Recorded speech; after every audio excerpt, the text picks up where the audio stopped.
ఏపీలో ఎన్నికల పోలింగ్ రోజు ఆ తర్వాత జరిగిన హింసపై సిట్ తన ప్రాథమిక నివేదికను ఏపీ ప్రభుత్వ సిఎస్సిఈసికి పంపింది. అంతకుముందు సిట్ రిపోర్టును డీజీపీ హరీష్ కుమార్ గుప్తాకు అందించారు అధికారులు. 150 పేజీల నివేదికను సిట్ చీఫ్ వినీత్ బ్రిజ్లాల్ డీజీపీకి అందజేశారు. 3 జిల్లాల్లో దాదాపు 33 హింసాత్మక ఘటనలు జరిగినట్టు తేల్చింది.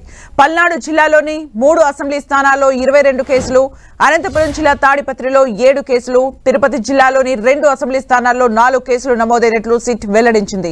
క్షేత్ర స్థాయిలో పోలీసులు, బాధితులు, ఇతర వర్గాల నుంచి సాక్ష్యాలు సేకరించినట్లు నివేదిక రూపొందించినట్లు పేర్కొంది. 33 కేసుల్లో ఎఫ్ఐఆర్ ప్రకారం 1370 మంది నిందితులుగా ఉన్నారని, ఇప్పటి వరకు 124 మంది అరెస్ట్ అయ్యారని తెలిపింది. మిగతా వారిని కూడా అరెస్టు చేయాలని సూచించింది.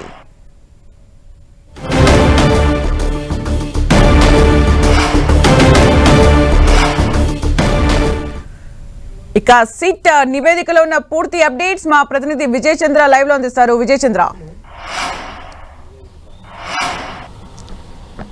సిట్ తన నివేదికలో ప్రధానంగా పోలీసుల వైఫల్యాన్ని, పోలీసుల అవినీతిని ఎండగట్టిందని చెప్పొచ్చు. తన నివేదికలో ఏదైతే కనుక ఈ గొడవలు, అల్లర్లు, హింసలు జరగడానికి పోలీసుల అలసత్వమే ప్రధానమైనటువంటి కారణం అని చెప్పేసి సిట్ తన నివేదికలో స్పష్టం చేయడం జరిగింది. ప్రధానంగా సిట్ నివేదికలో ఉన్నటువంటి కీలకమైన అంశాలను చూస్తే కనుక 33 కేసులు నమోదు చేసినట్లుగా చెప్పడం జరిగింది. 94 మందికి 41 ఇయర్ నోటీసులు ఇవ్వడంతో పాటు 124 మందిని అరెస్ట్ చేసినట్టు చూపించింది.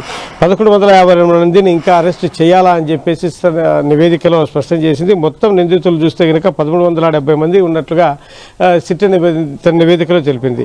ఇది చూస్తే కనుక నరసరావుపేటలో 10 కేసులు, మాచర్లో 8 కేసులు, గురిజాలలో 4 కేసులు, చంద్రగిరిలో 2 కేసులు, తిరుపతిలో 2 కేసులు, తాడిపత్రిలో 7 కేసులు నమోదైనట్లుగా తెలిపింది.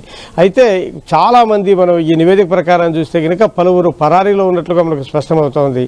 ఈ సందర్భంగా సిట్ తన నివేదికలో ఈ ఎక్కువ మంది నిందితులు పారిపోవడానికి, అజ్ఞాతవాసంలోకి వెళ్ళిపోవడానికి పోలీసుల వైఫల్యమే కారణమని చెప్పేసి అడుగడుగున పోలీసుల వైఫల్యాన్ని తన నివేదికలో సిట్ స్పష్టం చేయడం జరిగింది. 150 పేజీల ఈ నివేదికలో పోలీసుల వైఫల్యాన్ని స్పష్టం చేస్తూ సిట్ తన నివేదికలో చెప్పడం జరిగింది. ఈ నేపథ్యంలో పోలీసుల వైఫల్యంతో పాటు ఈ గొడవలు జరగడానికి ప్రధానమైన కారణం ఏమిటి, మారణాయుధాలు ఎలా వచ్చాయి అనే దాని మీద కూడా ప్రధానంగా సిట్ తన నివేదికను ఎత్తి చూపడం జరిగింది.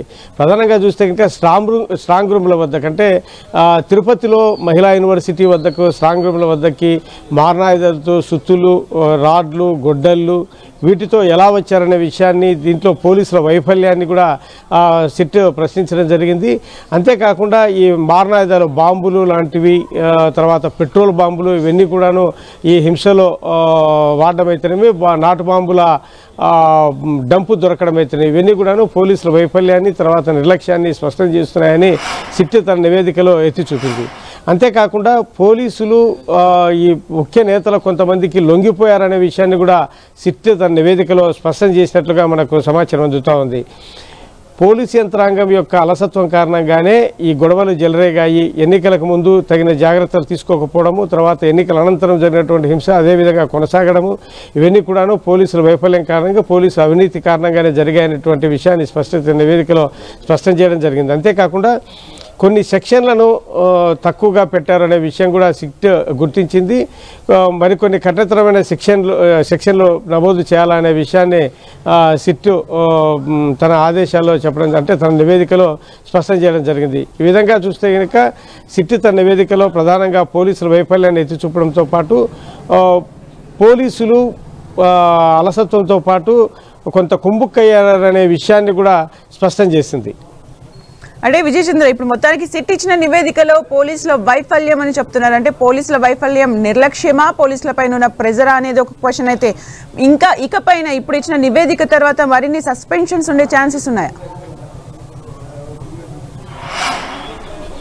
ఖచ్చితంగా ఉంటాయనే అవకాశం ఉంది. ఎందుకంటే సిట్ తన నివేదికలో పోలీసుల వైఫల్యంతో పాటు అవినీతి అనే విషయాన్ని కూడా స్పష్టం చేయడం జరిగింది. కొన్ని ముఖ్య నేతలతో వీళ్ళు కుమ్ముక్కయ్యారనే విషయాన్ని కూడా ఎత్తి చూపడం జరిగింది. ఈ నేపథ్యంలో ఎన్నికల కమిషన్కి ఇచ్చినటువంటి నివేదికలో ప్రధానంగా ఈ అంశాల నేపథ్యంలో పోలీసుల మెడకు ఖచ్చితంగా ఈ నివేదిక చుట్టుకుంటుందనే అదైతే కనుక స్పష్టంగా మనకు అర్థమవుతూ ఉంది.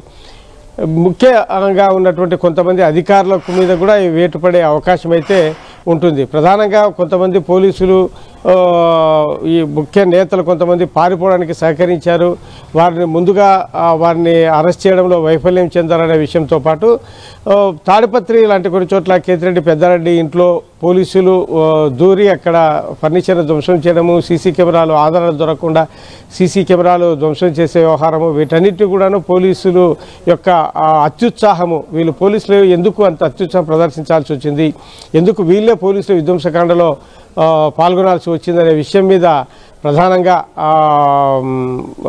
సిట్ తన నివేదికలో ప్రశ్నించడం జరిగింది. వీటన్నిటిని బట్టి చూస్తే కనుక పోలీసుల వైఫల్యంతో పాటు పోలీసుల అలసత్వము, అవినీతి వీటన్నిటి మీద కూడా సిట్ నివేదికలో పేర్కొన్నందున వారి మీద చర్యలు తీసుకునే శాఖపరమైన చర్యలు తీసుకునే అవకాశాలు అయితే కనుక ఈ నివేదికను బట్టి ఉంటాయనే విషయం స్పష్టమవుతోంది. అంటే విజయ్ చంద్ర మొత్తానికి సిట్ నివేదిక 150 పేజీల నివేదికను డీజీపీకి అందజేసినట్టుగా తెలుసు. అంటే డీజీపీకి అందజేసిన తర్వాత నెక్స్ట్ ఏంటి, అలాగే ఆఫ్టర్ రిజల్ట్స్ కూడా ఇలాంటి హింసాత్మక ఘటనలు జరిగే అవకాశం ఉంది అని ఇంటెలిజెన్స్ అలర్ట్ చేసిన సందర్భంలో నెక్స్ట్ ఏం చేయబోతున్నారు? మొదటగా సిట్ తన నివేదికను డీజీపీకి అందజేసింది. డీజీపీ దాన్ని పరిశీలించడం జరిగింది. తర్వాత డీజీపీ దాని మీద సాటిస్ఫాక్షన్ కూడా అయినట్లుగా మనకు సమాచారం అందుతోంది. ఈ నేపథ్యంలో ఈ డీజీపీ చూసిన తర్వాత సిట్ తన నివేదికను చీఫ్ సెక్రటరీ జవహర్ రెడ్డికి అందజేయడం జరిగింది. చీఫ్ సెక్రటరీ జవహర్ రెడ్డి ద్వారా ఎలక్షన్ కమిషన్ ఆఫ్ ఇండియాకు ఈ నివేదిక పంపడం జరిగింది. ఎలక్షన్ కమిషన్ ఆఫ్ ఇండియా ఈ నివేదికను పరిశీలించిన తర్వాత ఎవరెవరైతే కనుక ఇందులో బాధ్యులు ఉన్నారు అనే వారి మీద శాఖపరమైన చర్యలకు ఆదేశాలు జారీ చేయడం జరుగుతుంది. లేకుంటే ఇంకా ఎక్కడెక్కడైతే కనుక లోపాలు ఉన్నాయో వాటన్నిటిని కూడా సరిదిద్ది ఎవరెవరైతే ఈ హింసాకాండకు పాల్పడ్డారో దానికి బాధ్యులు అనే వారి మీద చర్యలకు ఆదేశాలు జారీ చేయడం జరుగుతుంది. Thank you Vijay Chandra for the updates.